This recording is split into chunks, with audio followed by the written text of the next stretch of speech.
Hi friends, என்னோட பர்த்டேக்கு என் கையில ஸ்வீட் பண்ணிருக்கேன். வாங்க எப்படி இருக்குன்னு அவங்க கிட்ட கொடுத்து பார்க்கலாம். எடுத்துக்கோங்க. ஸ்வீட்டா உங்களால செஞ்சியா? கலர் பயங்கரமா இருக்கு. டேஸ்டும் நல்லா இருக்கும் போல. சாப்பிட்டு பாப்போம்.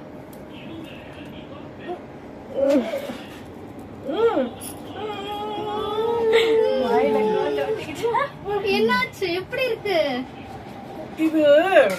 கேசரியா இல்ல உப்பு மாதிரி இல்ல? சத்தியமா உப்புல கேசரி ரொம்ப கம்மியா இருக்கு. மூஞ்சி மட்டும் வாஷிங் மிஷின்ல என்ன கொடுமலாம். என்ன தாங்க முடியல. அப்பா பாக்குறதுக்கு மட்டும் ஃபிளேவரா நல்லா இருக்கு. ஆனா எதிரி இந்த பக்கம் வர இதை எறும்புக்கு வச்சா கூட எறும்பு எதெல்லாம் சாப்பிட்டு செத்து விடும். நான் போய் வெளியே எங்கேயாச்சும் தூரமா பொறிச்சிருங்க போட்டு மண்ணுல பொறிச்சிருந்தேன். இல்ல நாய் சாத்தா நாய் செத்து போயிடும்.